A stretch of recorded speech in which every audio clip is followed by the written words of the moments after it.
What's up, guys, and welcome back to my channel. Charles Oliveira says he has transformed from a boy into a lion ahead of his rematch with Max Holloway at UFC 326. The two first met back in 2015, where Max secured a first-round TKO victory after Charles suffered an injury. Speaking on his YouTube channel, Oliveira reflected on that night and made it clear how much has changed since then. He explained that he went into their first fight already injured, and at the time he was known mainly for his jiu-jitsu. Now, he believes he has evolved into a complete mixed martial artist. Charles acknowledged that Max has also grown, pointing to his status as the BMF champion, but insisted today's version of himself is on another level. He says he is no longer just a grappler, but a fully developed MMA fighter. Back then, he was just a boy. Now he stands as a lion among lions, ready for war.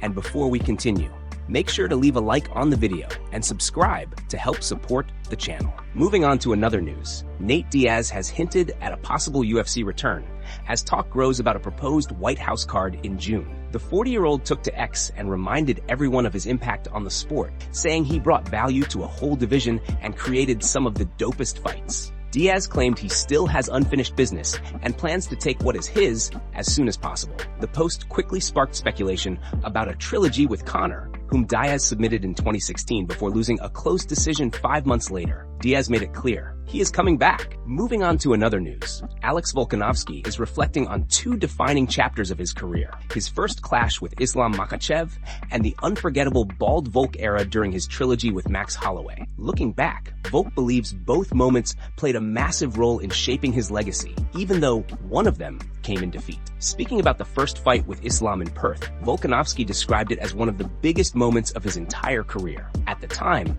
everyone already knew how skilled Islam was, but his resume had not yet reached the level it has today. Still, fans understood the danger of his style. When Volk decided to move up and challenge a fighter with that kind of grappling pressure, many doubted he could even compete. People questioned whether he would be able to handle Islam's size and control. Instead, Volkanovski went out there and delivered a performance that shocked the world. A lot of fans even believed he did enough to win. Despite losing on the scorecards, he proved he belonged at that level. He pushed Islam in ways few others have managed to do. Volk said that experience reinforced his position as a pound-for-pound elite fighter, and at the time, he was still widely regarded as number one. The event itself was historic for Australia. The fight broke records for attendance, gate revenue, and pay-per-view buys in the country. It completely lived up to the hype. The storyline, the build-up, and the intensity inside the arena made it unforgettable. For Volk, even in defeat, that night remains one of the proudest and most significant achievements of his career. He also reflected on his trilogy with Max Holloway, particularly the controversial second fight that divided fans. That controversy fueled a new mindset heading into the third bout. Volk embraced a different persona during what fans called the Bald Volk era. By fully leaning into that attitude and delivering a dominant performance in the trilogy decider, he finally separated himself from Holloway in the eyes of many supporters. For Volkanovski, these two experiences represent growth in different ways. One proved he could stand toe-to-toe with the very best, regardless of weight class. The other showed he could silence doubters, win over fans, and cement his dominance at the highest level of the sport. Moving on to another news, Aljamain Sterling is standing firm on his belief that he wins against Sean O'Malley 9 times out of 10, despite suffering a second-round TKO loss. Reflecting on the fight and the emotions around it, Sterling admitted that the anxiety leading into big matchups is very real. He even pointed to how O'Malley recently spoke about feeling anxious not only during camp, but even outside of it, while thinking about the next one. Sterling said he completely relates to that feeling, especially considering the circumstances he was dealing with at the time. He explained that he made his bed with that decision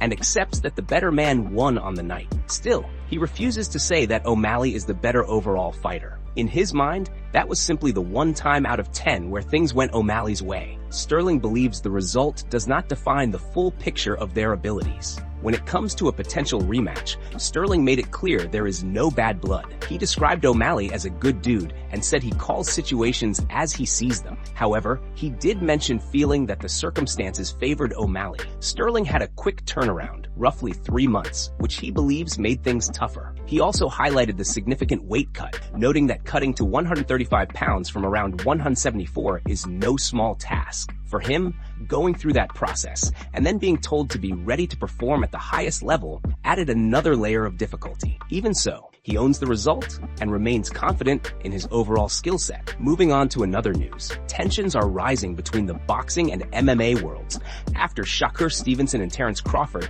appeared on Adin Ross' stream last weekend. During the stream, both boxers made it clear that they believe the UFC will never surpass boxing. Those comments did not sit well with Joaquin Buckley, who fired back and claimed that if he ever saw them outside, he could pretty much kill them in the streets. Terence Crawford responded on X, brushing off the comments with sarcasm. He questioned who even fights in the streets anymore and mocked the idea of someone talking about killing people outside the ring. He added that people forget there are switches made for those kinds of tough guys, implying that street talk can go both ways. Crawford continued by saying he is old and retired and not about to be fighting in the streets, especially without an advantage. He joked about being scary and suggested that the internet has warped a lot of people's minds. He also clarified that the MMA fighter was not even talking about fighting him directly, but about Shakur, and insisted that would not happen either.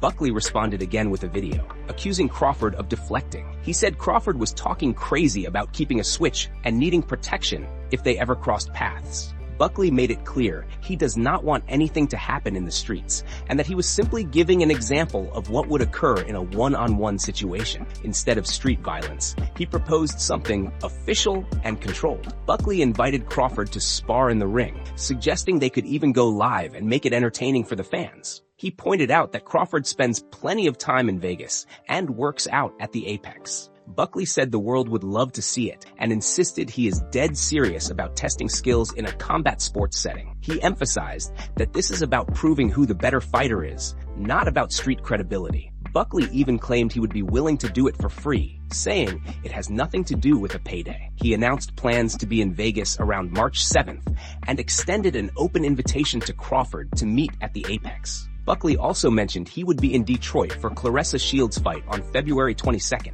According to him, many boxers would never take that risk, not because of money, but because it is too dangerous. For Buckley, the challenge is simple. Keep it in the ring and find out who truly has the better hands. Moving on to another news. Daniel Cormier has admitted that it can be frustrating to always have his name linked with Jon Jones. Speaking honestly, Cormier said it does bother him a little, because both of them built their own incredible careers. He explained that his legacy is not defined only by his rivalry with Jones, even though they shared some of the biggest moments in the sport. Cormier believes his career was great with Jones involved, and also great outside of that rivalry. Still, he understands that this connection is part of his journey, just like being tied to Kenny Monday in the Olympics and Seal Sanderson in wrestling. Moving on to another news. Michael Venom Page has made it clear that he is not happy with the UFC's matchmaking for UFC London. Since signing with the promotion in 2024, MVP has only suffered one loss inside the cage, and that came against Ian Machado Gary in 2024.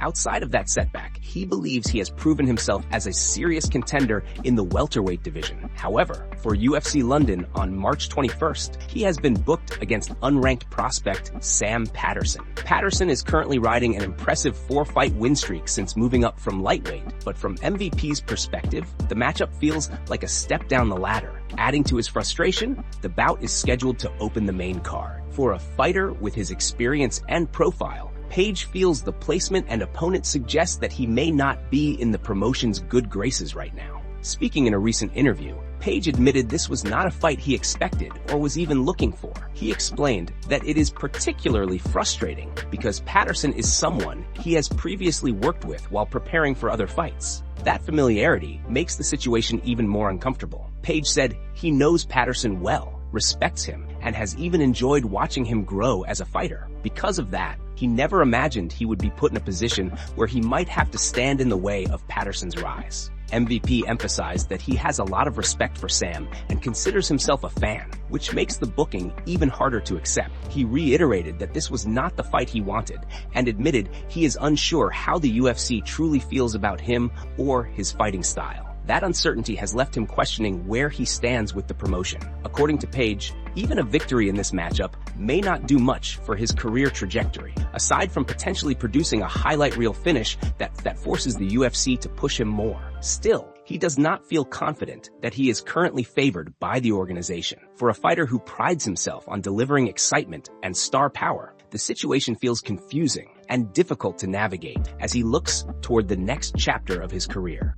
Moving on to another news, Khabib has sent a strong warning to Ilia after the recent comments aimed at Islam Makhachev. Ilia had suggested that Islam is scared and hesitating to sign a contract for their potential super fight. Those remarks quickly caught attention, and Khabib did not stay silent. In a recent interview, Khabib made it clear that Islam has no intention of dropping back down in weight. According to him, Islam has already proven everything he needed to at lightweight. He dominated the division, defended his status, and accomplished what was required. At 34 years old, Khabib believes there is no reason for Islam to put his body through the stress of another harsh weight cut. Khabib addressed Ilia's bold talk directly. He said Ilia speaks confidently about wanting the fight, but in his opinion, Ilia may not truly understand what he is asking for. Stepping into the octagon with Islam at a higher weight would be a serious risk. Khabib warned that Ilia would be putting himself in real danger if he decided to move up. However, he also added that if Ilia genuinely wants the challenge and is willing to come up,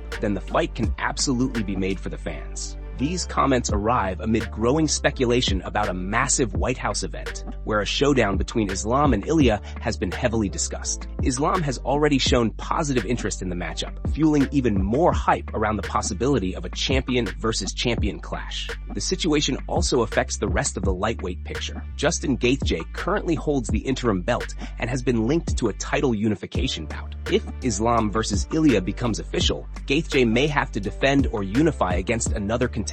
Names like Arman are already being mentioned as possible options, adding further intrigue to the division. With so many moving pieces, the lightweight landscape is entering a highly unpredictable phase. Between Khabib's warning, Ilia's confidence, and Islam's willingness to entertain the idea, the buildup is intensifying. One thing is certain. If Ilia decides to move up and accept the challenge, it would set the stage for one of the most high-stakes and dangerous matchups in recent UFC history. Moving on to another news. Jailton Almeida's run with MMA's premier promotion has come to a surprising end. Not long ago, the former number 6 ranked heavyweight was seen as a serious title threat. He was on the verge of a championship opportunity before facing Alexander Volkov at UFC 321 in October. Since then, things have taken a dramatic turn for the Brazilian contender. Almeida suffered back-to-back decision defeats, with the latest setback coming at UFC Vegas 113 against Rizvan Kuniev on Saturday night. Following that loss, a section of fans began calling on Dana White to release him, criticizing his wrestling-heavy style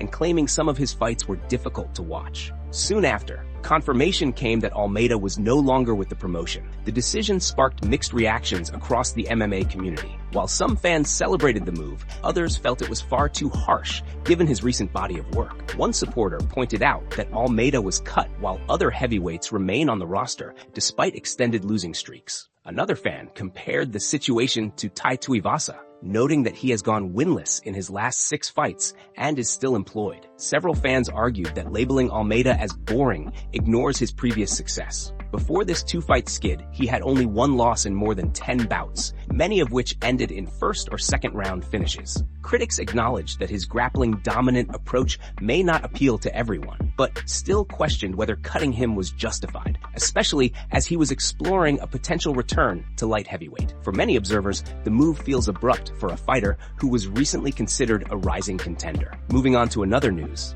Islam Makhachev has officially thrown his name into the mix for one of the biggest potential super fights of 2026. The welterweight champion has openly embraced the idea of facing Ilia at the historic UFC White House event scheduled for June 14th. In a recent interview with a Serbian outlet, Makhachev said he genuinely likes the idea of the matchup and understands that many MMA fans are excited about it. According to Islam, his current division already has several deserving contenders waiting for a title shot. However, he explained that it is ultimately up to the UFC to give him a new target. If that new challenge happens to be Ilia, he is more than willing to make it happen. He made it clear that he is ready and simply waiting for the promotion to finalize plans. When asked specifically about fighting at the White House in Washington, Islam did not hesitate. He said it could very well be the next venue where he competes. With Ramadan approaching, he noted that he will not be training intensely during that month. Once Ramadan ends, he plans to gradually officially begin his training camp and prepare properly. Whether it is the White House card or another date, Makhachev promised he will be ready.